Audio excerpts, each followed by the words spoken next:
जय हिंद दोस्तों भारतीय सेना ने अपने इतिहास में काफी सारे ऑपरेशंस को सफलतापूर्वक अंजाम दिया है और लगभग हर बार देश को जीत का गौरव ही मिला।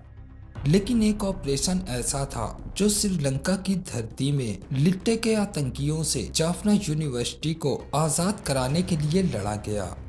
वैसे देखा जाए तो ये ऑपरेशन भारत और श्रीलंका का चलाया गया संयुक्त अभियान था, लेकिन इस ऑपरेशन के दौरान भारतीय सैनिकों के साथ ऐसा हादसा हुआ कि इस हादसे ने पूरे देश को पूरी तरह से झकझोर कर रख दिया।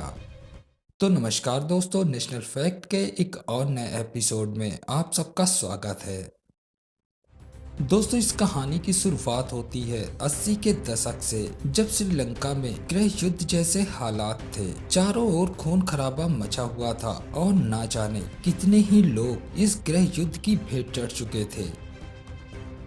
क्योंकि इसका सबसे बड़ा कारण ये था कि श्रीलंका में जहां एक तरफ बौद्ध और सिंहली लोग बहुसंख्यक थे, तो वहीं दूसरी तरफ तमिल लोग अल्पसंख्यक थे, जिस कारण बौद्ध और सिंहलियों द्वारा तमिलों को सताया जाने लगा। और आंकड़े बताते हैं कि श्रीलंका की आबादी का मात्र 18% हिस्सा ही तमिल है, जिससे तमिलों में असंतोष की भावना इतनी बढ़ गई कि उसने धीरे धीरे विद्रोह का रूप ले लिया और वो स्वतंत्र राज्य तमिल इलम के साथ उग्र हो गए।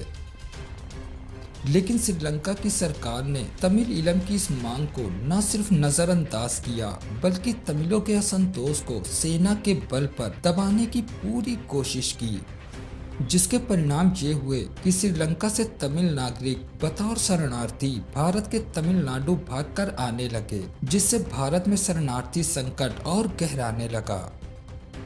दोस्तों भारत में बढ़ रहे शरणार्थी संकट को कम करने और श्रीलंका में मौजूद आतंकवादियों का सफाया करने के लिए श्रीलंका के साथ हुए एक समझौते के तहत इंडियन पीस कीपिंग फोर्स का श्रीलंका जाना तय हुआ, जहां वो तमिल उग्रवादियों का सामना करते हुए शांति बनाए रखने का काम करे, जिससे श्रीलंका से आ रहे शरणार्थियों का भारत आना बंद हो सके। इसी योजना के तहत भारतीय शांति सेना ने श्रीलंका में मौजूद सारे उग्रवादियों से हथियार डालने का पूरा दबाव बनाया, जिसमें वे काफी हद तक कामयाब भी रहे। लेकिन तमिल इलम का उग्रवादी संगठन लिट्टे यानी लिबरेशन टाइगर्स ऑफ तमिल इलम ने सेना के साथ धोखा किया। उसने पूरी तरह हथियार न डालकर अपनी नीतियां बदल ली और उसने आत्मघाती दस्तों का गठन करके गोरिल्ला युद्ध की रणनीति अपनाई। दोस्तों ऐसी स्थिति में भारतीय शांति सेना ने खुद को टाइगर्स के हमलों से बचाने के लिए सतर्क योद्धा का तरीका अपनाया, जिससे श्रीलंका में युद्ध की स्थिति उत्पन्न हो गई। भारतीय शांति सेना का बेस कैंप जाफना शहर के पलाली में था, जहां लिट्टे का मुख्य गढ़ जाफना यूनिवर्सिटी थी और यहीं से लिट्टे अपने सारी गतिविधियों को अंजाम देता था। ऐसे में भारतीय खुफिया एजेंसियों को इनपुट मिले कि 11 अक्टूबर को लिट्टे के बड़े आतंकवादियों की मीटिंग यूनिवर्सिटी में होने वाली है। ऐसे में सेना इस मौके को हाथ से नहीं जाने देना चाहती थी, लिहाजा इस मीटिंग को खत्म करने और मीटिंग के दौरान ही आतंकवादियों को मारने के लिए ही खास तौर पर डिजाइन किया गया था ऑपरेशन पवन। दोस्तों ऑपरेशन पवन के लिए 10वीं पैरा कमांडो ग्रुप के करीब 120 कमांडोज को तैयार किया गया। ये वो कमांडो थे जो किसी भी देश में जाकर विपरीत से विपरीत परिस्थितियां होने के बावजूद भी युद्ध लड़ने में सक्षम थे। और इन कमांडोज के साथ बैकअप के तौर पर 13वीं सिख लाइट इन्फेंट्री के करीब 60 जवानों को भी श्रीलंका के जाफना शहर में भेजने का प्लान बना।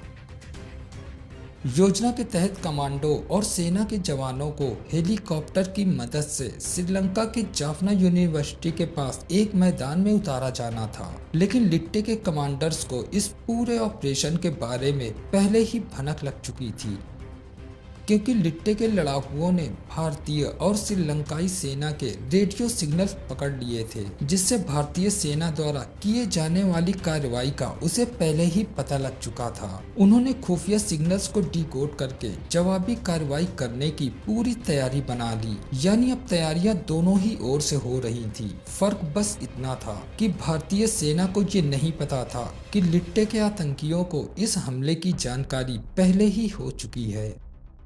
लिहाजा भारतीय कमांडोज एक अलग रणनीति पर काम कर रहे थे। इधर सेना द्वारा किए जाने वाले हमले की जानकारी मिलते ही लिट्टे ने रातों रात जाफना यूनिवर्सिटी को किसी छावनी के रूप में तब्दील कर दिया, जिससे लिट्टे के लड़ाकू अब और निडर होकर बेचैनी से भारतीय सैनिकों के आने का इंतजार करने लगे। दोस्तों, लिट्टे के आतंकी भारतीय सैनिकों के आने का इंतजार कर रहे थे, लेकिन इस सब की भनक न तो भारतीय सेना को थी और न ही श्रीलंकाई सेना को। लिहाजा भारतीय सेना ने अपनी रणनीति के तहत रात के अंधेरे में लगभग 40 पैरा कमांडोज की टीम को जाफना यूनिवर्सिटी के मैदान में उतारा और इन कमांडोज को इस बात की भी जिम्मेदारी दी गई कि हेलीकॉप्टर से आने वाले और पैरा कमांडोज के लिए दूसरी खाली जगह ढूंढकर उसे मार्क कर दे, ताकि आने वाले कमांडोज को हेलीकॉप्टर से आसानी से उतारा जा सके।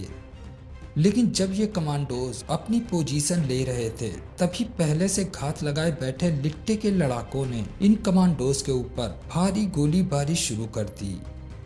दोस्तों, अचानक हुई इस गोलीबारी से कमांडोज कुछ समझ नहीं सके और साथ ही हेलीकॉप्टर के लिए दूसरी खाली जगह ढूंढकर उसे मार्क भी नहीं कर पाए। नतीजा ये हुआ कि जब अगला हेलीकॉप्टर कमांडोज की खेप को उतारने वहां पहुंचा, तो पायलट को नीचे गोलीबारी का आभास हुआ, जिस कारण पायलट ने बाकी कमांडोज को नीचे उतारा ही नहीं और वो वापस अपने बेस कैंप लौट गया। लेकिन जो कमांडो पहले ही नीचे उतर चुके थे, उन्होंने हिम्मत न हारते हुए अपनी अंतिम सांस तक लिट्टे के खूंखार आतंकियों को मुंह तोड़ जवाब दिया और जवाबी कार्रवाई करते हुए भारतीय सेना के इन कमांडोज ने कई आतंकियों को मार गिराया। लेकिन बैकअप न मिलने की वजह से भारतीय कमांडोज लिट्टे के आतंकियों के सामने थोड़े कमजोर पड़ रहे थे, क्योंकि 40 भारतीय कमांडोज का सामना लिट्टे के हजारों आतंकियों से था, जिन्होंने इन कमांडोज को चारों ओर से घेर रखा था। इधर लिट्टे को ये पता था कि इन कमांडोज की मदद के लिए भारतीय कमांडोज की अगली खेप जरूर आएगी, इसीलिए उसने अपनी तैयारियों को और पुख्ता कर लिया। और शायद यही कारण था कि जब कमांडोज की अगली खेप को उतारने हेलीकॉप्टर जाफना यूनिवर्सिटी पहुंचा, तो उस पर लिट्टे के आतंकियों ने भारी हथियारों और मशीन गन से हमला कर दिया, जिसमें हेलीकॉप्टर के पायलट पूरी तरह जख्मी हो गए। बावजूद इसके बहादुरी दिखाते हुए पायलट ने किसी तरह कमांडोज की टुकड़ी को नीचे उतारा। इधर पहले से ही अपनी पोजीशन लिए लिट्टे के स्नाइपर्स भारतीय कमांडोज को अपना निशाना बना रहे थे, लेकिन भारतीय सेना के जवान भी कहां पीछे हटने वाले। वे अपनी निडरता दिखाते हुए लिट्टे के आतंकियों से हार मानने को तैयार नहीं थे। दोस्तों, भारतीय कमांडोज और लिट्टे के बीच कई घंटों तक चली इस कार्रवाई में भारतीय सेना के करीब 6 कमांडोज शहीद हो गए, तो वहीं 35 से अधिक जवान भी मारे गए। भारतीय सेना के इतिहास में ऑपरेशन पवन सबसे घातक साबित हुआ। बावजूद इसके भारतीय जवानों ने मैदान छोड़ने की बजाय लिट्टे के आतंकियों से लोहा लिया, और शायद यही कारण है कि भारतीय सेना का दर्जा आज विश्व में सबसे ऊपर माना जाता है। दोस्तों, भारतीय सेना ने लिट्टे के आतंकियों को शौर्य और वीरता का ऐसा पराक्रम दिखाया कि जिसने लिट्टे के सरगना को जंगलों के रास्ते भागने पर मजबूर कर दिया और फिर से जाफना यूनिवर्सिटी पर अपना कब्जा किया। लोगों का ऐसा मानना है कि इस कार्रवाई से बौखलाए लिट्टे ने आगे चलकर राजीव गांधी की हत्या करा दी थी। तो दोस्तों, आज की वीडियो के लिए बस इतना ही। अगर वीडियो अच्छी लगी हो तो वीडियो को एक लाइक कर देना और चैनल को सब्सक्राइब कर लेना, ताकि हमारी आने वाली वीडियो की नोटिफिकेशन सबसे पहले आप तक पहुंचती रहे। तो मिलते हैं एक और ऐसी नई वीडियो के साथ, तब तक के लिए जय हिंद, जय भारत।